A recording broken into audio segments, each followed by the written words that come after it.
मेरा नाम प्रतीक मजुमदार है। मैं हैंडीमैन नामक एक प्रोडक्शन हाउस का फाउंडर प्रोड्यूसर हूँ और आज हम लोग जमा हुए हैं और आप सबका स्वागत है टू वाह क्या एनर्जी है ये कैंपेन जो गेल ने अभी अभी लॉन्च किया है। और इसी मौके पे हम लोग दिव्या जी जो हमारी लीड एक्टर हैं फॉर द सीरीज़, उनके साथ आपके सामने हैं। आप जैसा देख रहे हैं कि ये जो वाह क्या एनर्जी है, जैसा लोगो भी बना हुआ है, उसमें एक पाइपलाइन जा रही है।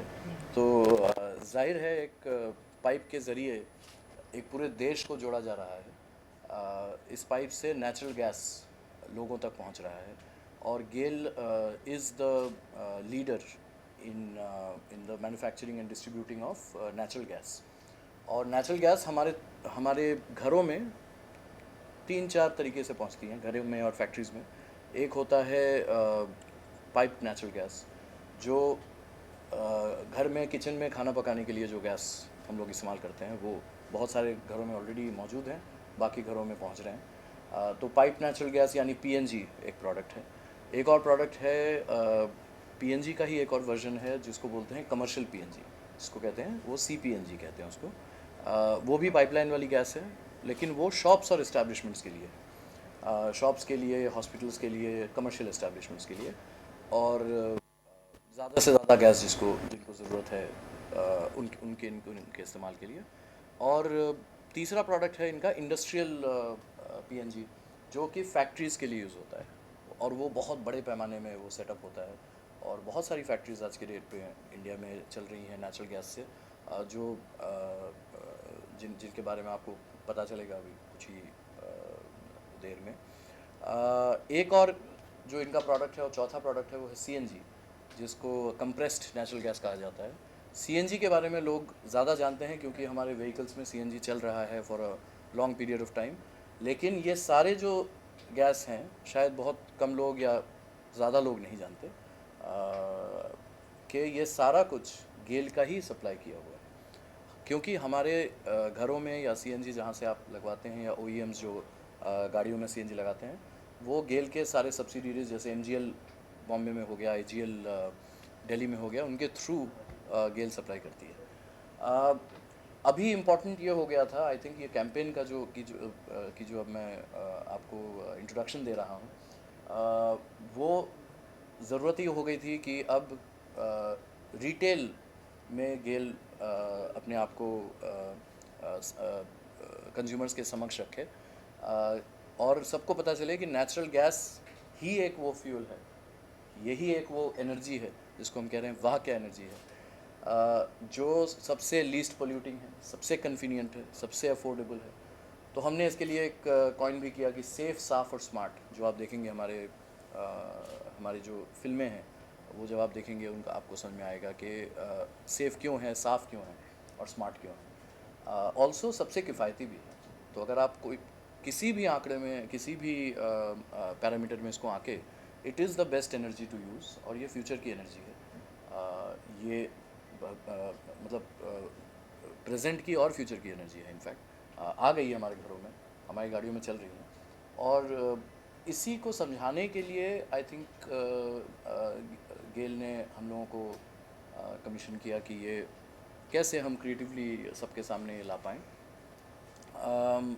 उसके लिए हमने सोचा कि एडवर्टाइजिंग जो एक माध्यम होता है, और आप विज्ञापनों के माध्यम से बहुत कुछ समझा सकते हैं, बट यहाँ पे ना बहुत सारी कहानियाँ थी। और हमने हमने जब लोगों से बात की और समझ में आया कि कितनी कहानियाँ हैं और कितनी कहानियाँ हम कह सकते हैं, जिससे पता चलता है कि ये एनर्जी क्यों इतना इम्पॉर्टेंट है, और क्यों अब उसे यूज़ करना चाहिए, अब हमें स्विच कर लेना चाहिए इस एनर्जी को यूज़ करने के लिए। उसके लिए हमें लगा कि छोटी छोटी ही सही लेकिन एपिसोडिक कहानियाँ अगर हम कहेंगे, आजकल लोग एपिसोड्स देखने में कंटिन्यूस अपने फ़ोन पे या कहीं पर वो देखते ही रहते हैं। कंटेंट का कंजम्पशन ऐसा है कि लोगों को अच्छा लगता है एपिसोड्स देखना और कैरेक्टर्स के साथ रिलेशनशिप कनेक्शन बनाना। तो इस वजह से हमने सोचा कि अगर एक फैमिली हो, और वो पूरी फैमिली, जैसे आप लोग ब्रांड एम्बेसडर समझते ही हैं के एक ब्रांड के एम्बेसडर होते हैं, तो एक फैमिली अगर ब्रांड एम्बेसडर हो और इंस्पिरेशन आया वागले की दुनिया से, इंस्पिरेशन आया मालगुडी डेज से, इंस्पिरेशन आया रजनी से, जो सारे सोशल सोशल मिलियू के और सोशल एक्टिविज़म कह लीजिए या सोशल कॉजेज़ कह लीजिए, उनको दर्शाने के लिए जो एंटरटेनमेंट का माध्यम यूज़ किया जाता है, हमने सोचा उसी तरह से क्यों ना, क्योंकि हर कोई इसका कंज्यूमर है। एनर्जी ऐसी एनर्जी है कि हमें खाने से लेकर पॉइंट ए से पॉइंट बी ट्रैवल करना हो या अपना कोई भी कुछ भी चलाना हो, आज के ज़माने में इतना इम्पोर्टेंट हो गया है, ईंधन इतना इम्पोर्टेंट है कि उस ईंधन की अगर बात करें तो सबके लिए ये इम्पोर्टेंट है, चाहे वो एक कॉलेज जाता हो या स्कूल जाता हो बच्चा क्यों नहीं हो, उसके पेरेंट्स क्यों ना हो, एक फैक्ट्री का वर्कर क्यों ना हो, एक एम्प्लॉय इंडस्ट्रियलिस्ट क्यों ना हो, सबके लिए ज़रूरी है जानना कि ये किस तरह से हमारी लाइफस्टाइल को बदलने की अब ज़रूरत है, क्योंकि आज हम क्लाइमेट चेंज के दौर से गुज़र रहे हैं। आज हम बहुत सारी विपत्तियों से गुज़र रहे हैं पूरे विश्व में। यही एक तरीका है जो बहुत ही अगर हम सुचारू तरह से इसको आगे बढ़ाएं और हम अडॉप्ट करें इसको एक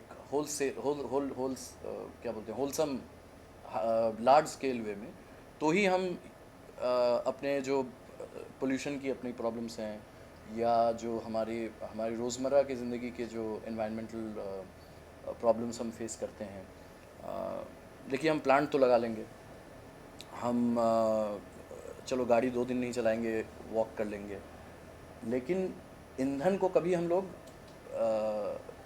ख़त्म नहीं कर सकते। आज के ज़माने में हम लोग ऐसे हैं कि ईंधन के बिना हम चल नहीं सकते, तो ईंधन को ही लीस्ट पोल्यूटिंग होना ज़रूरी है सबसे पहले, और यही गेल का प्रायोरिटी है। इसी वजह से ये प्रारंभ हुआ है कि ये वाला कैंपेन हम लोग आप लोगों के सामने लाएं, और अब आप जब फिल्म देखेंगे तो आपको समझ में आएगा कि क्या है ये, वाह क्या एनर्जी क्या है, क्यों है। सर ऑल्सो जितनी जितनी हमने फिल्में देखी है उसके अंदर ऐड कहेंगे हम, ऐड जो है कहीं ना कहीं 10-15 सेकंड 20 सेकंड की होती है। ये हमने देखा कि 2.5 से 3 मिनट की बनाई है आपने ऐड। थोड़ा सा बताइए उस बारे में कि इतनी लंबी बनाई है आपने, और साथ ही अगर एसोसिएशन के बारे में बताएं कि गेल के साथ कैसे एसोसिएशन हुआ, कैसे आपको अप्रोच किया गया और कितना चैलेंजिंग था कि इसको एंटरटेनिंग वे में लोगों तक प्रस्तुत किया जाए। 3 सवाल हैं, मैं एक एक करके जवाब दूँगा।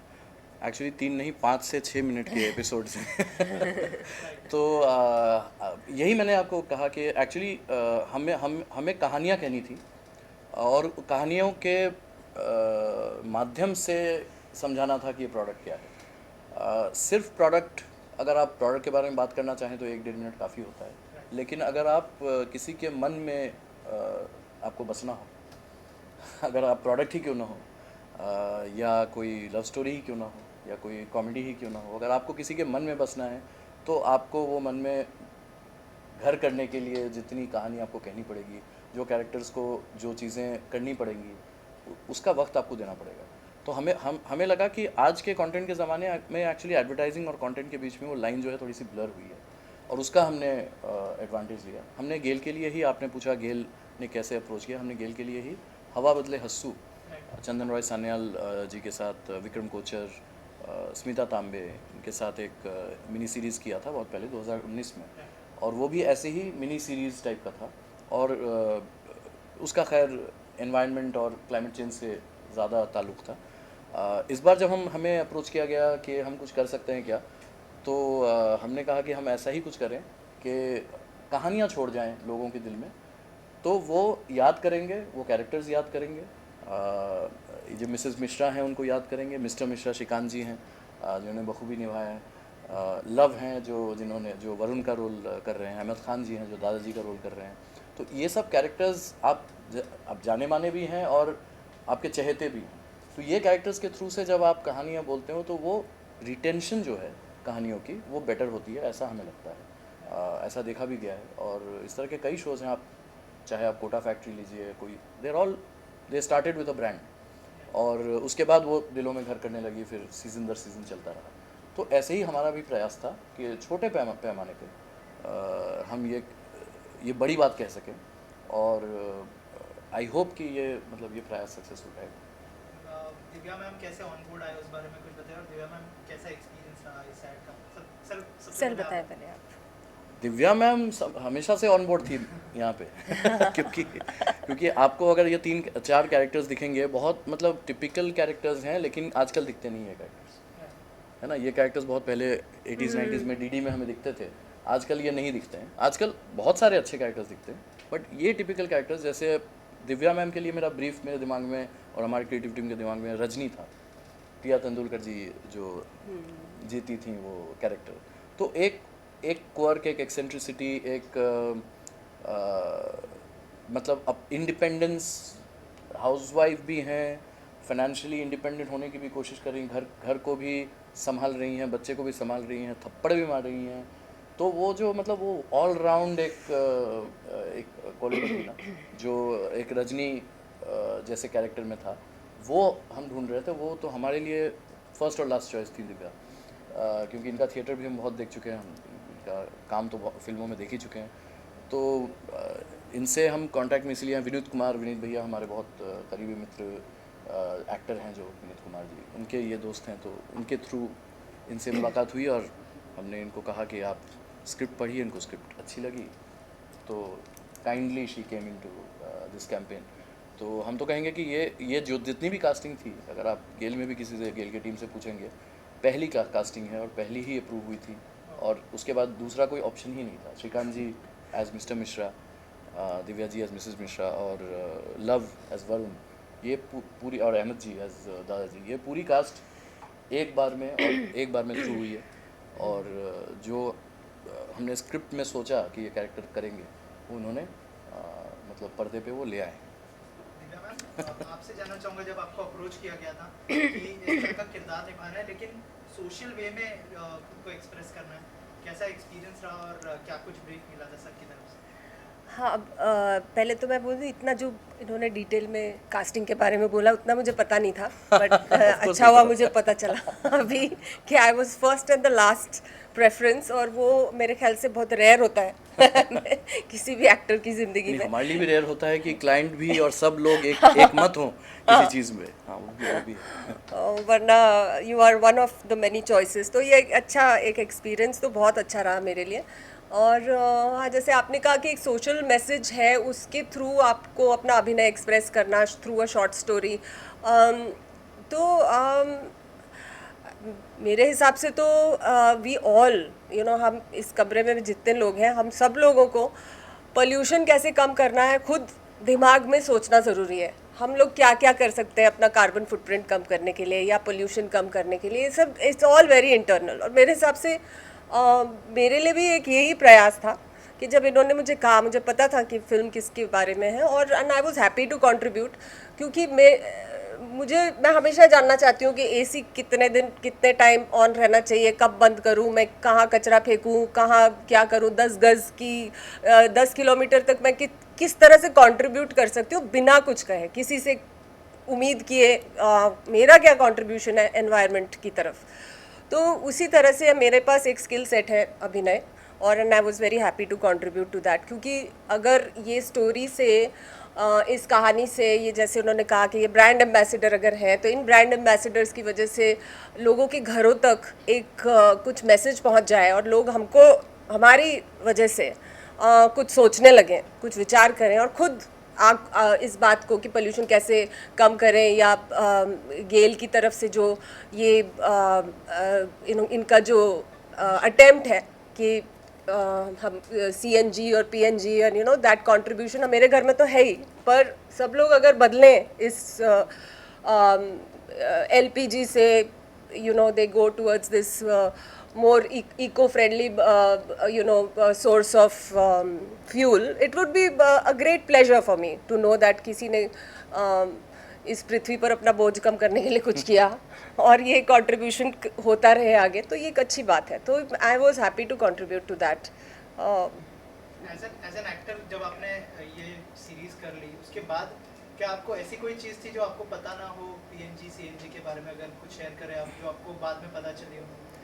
नहीं, मतलब टेक्निकली मुझे कुछ चीज़ें पता नहीं थी। वो प्रतीक से सुबह मेरी बात हो रही थी तो उन्होंने बहुत सारी चीज़ें क्लैरिफाई करी, जैसे पीएनजी, सीएनजी, इंडस्ट्रियल गैस, वो सारे जो डिफरेंसेस होते हैं और किस तरह से गेल अभी कितने सालों से काम कर रहे हैं अपना नेटवर्क इस्टेब्लिश करने के लिए। और धीरे धीरे अब अगर किसी, इन्होंने मुझे बताया कि अगर लोग ये चाहते हैं कि हमारे एरिया में पीएनजी हो तो GAIL will be able to provide the service. अगर आप बदलना चाहे अपना ईंधन तो ये पॉसिबल है करना। तो ये सारी चीज़ें मुझे नहीं पता थी, प्रतीक ने मुझे बताई सुबह, which I am very happy about.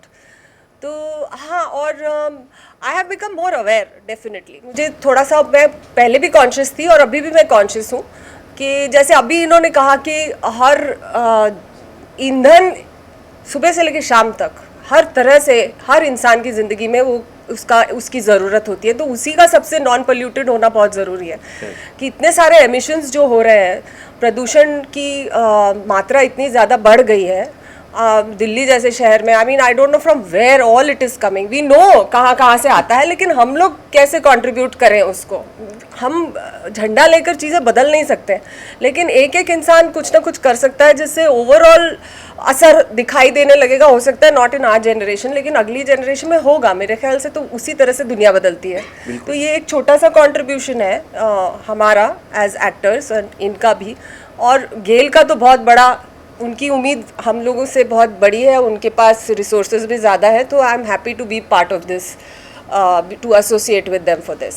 Prateek sir, कितना इम्पोर्टेंट है कि ये मैसेज लोगों तक पहुंचे, ताकि जो नेक्स्ट जनरेशन है, जैसे मैम ने कहा, कि वो अवेयर हो इस चीज़ को लेकर। जी जी बिल्कुल। नेक्स्ट जनरेशन तो एक्चुअली नेक्स्ट जनरेशन काफ़ी कार्यरत है, एक्सपोज्ड है, अवेयर हैं। हमारे जनरेशन में थोड़ी सी त्रुटि हुई है कहीं कहीं शायद, कि हम ये समझ नहीं पाए कि ये कहाँ तक जाएगा। जब ये कहा जा रहा था कि पूरे विश्व का टेम्परेचर जब 1.5 डिग्री सेंटीग्रेड ज़्यादा बढ़ जाएगा तो ये इरिवर्सिबल हो जाएगा। इस क्लाइमेट चेंज के लिए आप पेरिस एग्रीमेंट साइन हुए हैं, पता नहीं क्या क्या हुआ है पेरिस एग्रीमेंट में। हम लोगों ने काफ़ी, इंडिया ने काफ़ी अच्छे कदम उठाए हैं। और तो हम लोग, मतलब एक देश की तरफ से भी हम लोग काफ़ी, हम कह सकते हैं कि ये जनरेशन भी ने संभालने की बहुत कोशिश की है।